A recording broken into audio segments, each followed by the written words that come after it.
Power finds you before it introduces itself. You are 16 years old in a classroom in Moscow or St. Petersburg, and somebody has already started asking quiet questions. A teacher notices your discipline. A family friend asks what languages you speak. An uncle with old security ties wonders what kind of future you want. None of it sounds official. None of it sounds dangerous.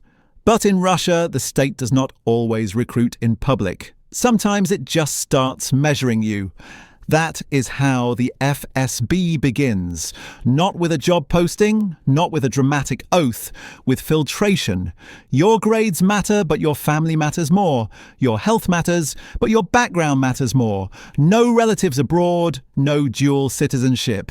No loose loyalties. No personal history that might someday make you difficult to control. The point is not to find the most gifted young Russian alive. The point is to find someone absorbable, someone the institution can shape without too much resistance. And if you get through those filters, you are not entering a profession. You are entering a machine.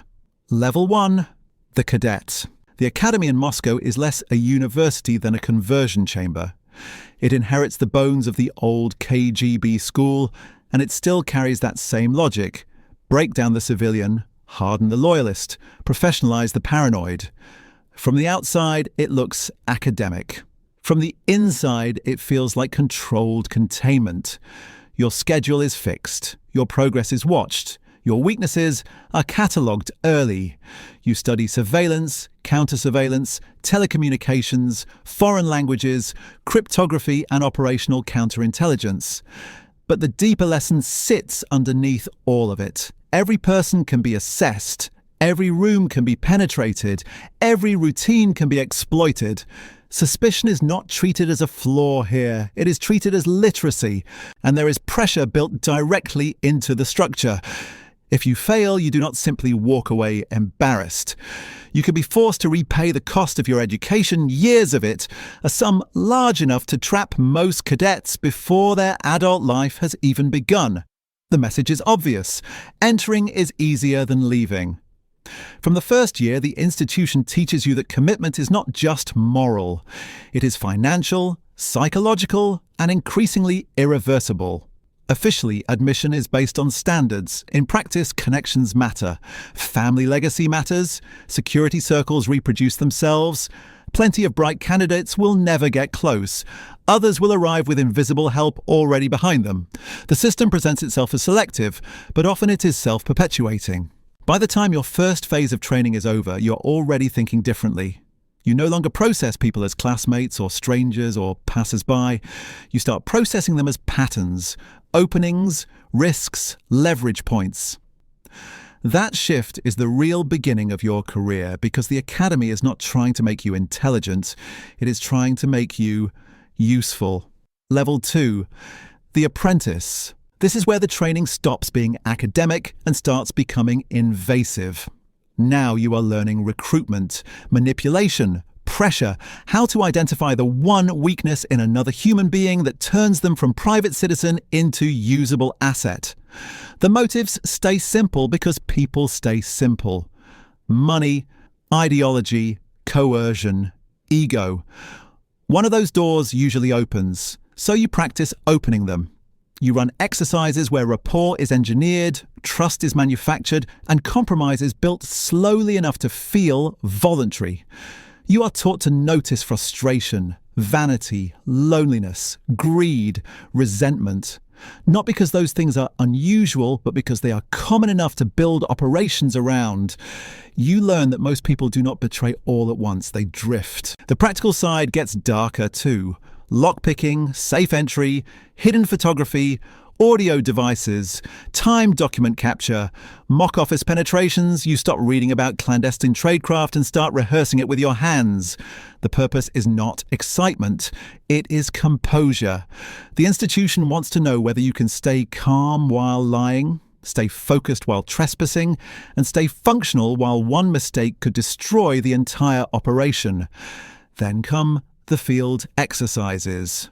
Regional cities, simulated hostile services, dead drops that fail, surveillance runs that collapse, recruits who panic and expose themselves with one glance too many, one sentence too stiff, one hesitation at the wrong moment. Every mistake gets dissected, publicly, not just to embarrass you, though it does, to teach you that failure inside this world is contagious. It spreads, it compromises the mission, the source, the service, and the people above you. By now, the moral lines are already shifting. You are no longer being taught how to serve society in any ordinary sense. You are being taught how to enter other people's lives without permission and rearrange them in the interest of the state. That is the moment the career becomes real. Level 3. The officer. Your first posting is rarely glamorous. No headlines, no myth. Usually a regional directorate, a counterintelligence office, an economic security branch, maybe far from Moscow, somewhere cold, bureaucratic, and stripped of romance. This is where the fantasy burns off and the profession begins. You hold modest rank, but rank is not the point yet. Access is. You can request records ordinary people cannot touch. You can start inquiries that make civilians nervous. You can sit closer to sealed information than almost anyone you grew up with. That access becomes your first real taste of power.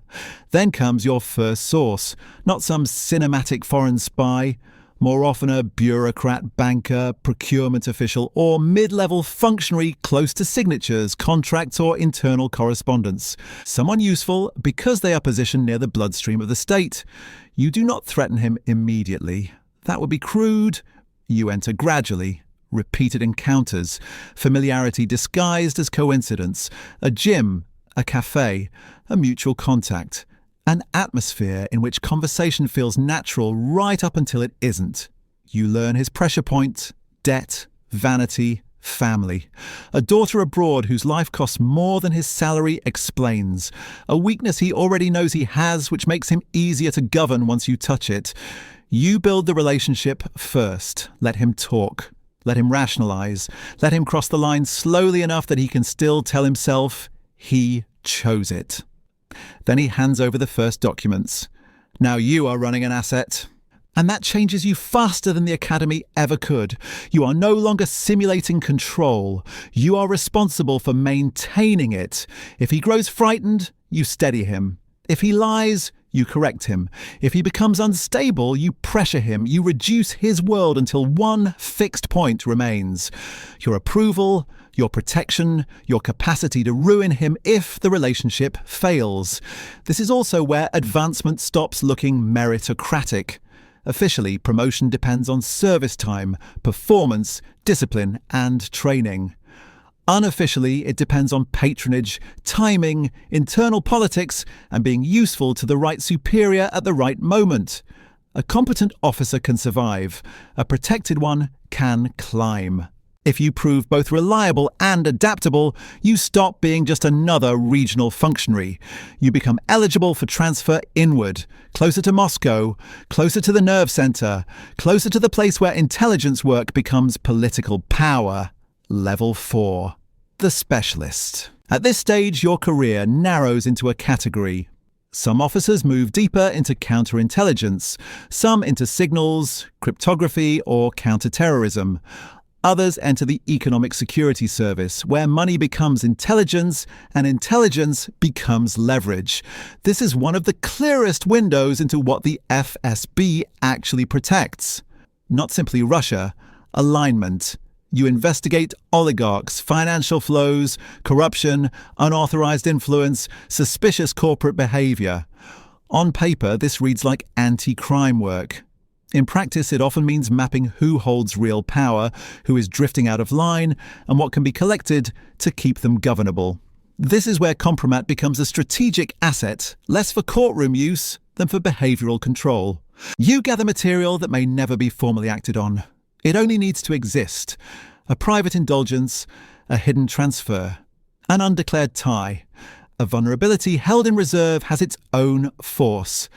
It reminds powerful men that autonomy inside the system is conditional. Here, assignment starts to matter more than rank. A captain attached to the right operational service may exert more real influence than a colonel buried in a marginal office. Proximity to sensitive decisions, protected channels, and rising factions matters more than insignia. For a much smaller number of officers, there is another route: elite tactical service. Units like Alpha represent the operational peak, the people trusted with the most volatile missions, hostage crises, counter-terrorism assaults, situations where hesitation becomes catastrophe. The men selected for that work are not simply brave, they are institutionally dependable under maximum pressure. But whether you rise through tactical prestige or bureaucratic security power, the effect is the same. You are moving deeper into the apparatus, deeper into a culture where secrecy is habitual, leverage is normal, and moral language gets replaced by operational language. You no longer ask whether something is right, you ask whether it is stabilizing. Level 5. The Kremlin Enforcer. 20 years in, the violence becomes cleaner on paper and broader in consequence. You have reached senior rank, colonel, maybe higher. You no longer spend your days trailing targets or conducting careful recruitment meetings in public places. Younger officers do that now. You supervise, approve, redirect. Your world is briefings, files, investigations, budget meetings, internal rivalries, protected relationships, and decisions that determine who gets pressured and who gets left alone. This is where administration becomes force. A report becomes an inquiry. An inquiry becomes leverage. Leverage becomes obedience. The mechanics are bureaucratic, but the effect is deeply human. Businesses bend, officials panic, cases expand or vanish depending on what serves the moment. By now you understand that the FSB is not just an intelligence service. It is part counterintelligence organ, part enforcement class, part political immune system. It is built not only to identify espionage or terrorism, but to detect drift, independent influence, and centers of power forming outside the Kremlin's field of vision. And the higher you rise, the less the institution feels like a protector, and the more it feels like a reflex, a state habit, a permanent structure designed to know, pressure, contain, and survive. Men like Alexander Bortnikov illustrate one version of the path. Decades inside the system, the right opening, the right patronage, and eventually entry into the highest circle. Putin's own path illustrates another: security service credentials turned political capital, then used to expand and tighten the service beneath presidential control. Different trajectories, same lesson. At the top, advancement is never just about competence. It is about alignment with the ruling center of gravity. By now, you have learned how the institution keeps its people, not just through secrecy, ideology, or fear, but through identity. After enough years inside, the service no longer feels like your employer. It feels like the structure that gave your life shape, status, and justification. Its interests become legible to you, then reasonable, then morally necessary. That is the final conversion. You thought you were joining an elite profession. What you actually joined was a machine that teaches its operators to confuse state survival with moral purpose, to call pressure stability, to call secrecy duty, to call coercion necessity. That is how a system like this perpetuates itself without having to explain itself. And somewhere in Moscow, another cadet is entering the academy right now, still young enough to believe he is stepping into prestige, still naive enough to think secrecy is the point. It isn't. The point is transformation, from citizen to instrument, from instrument to operator, from operator to custodian of a machine that watches everything and justifies itself with the fear of chaos.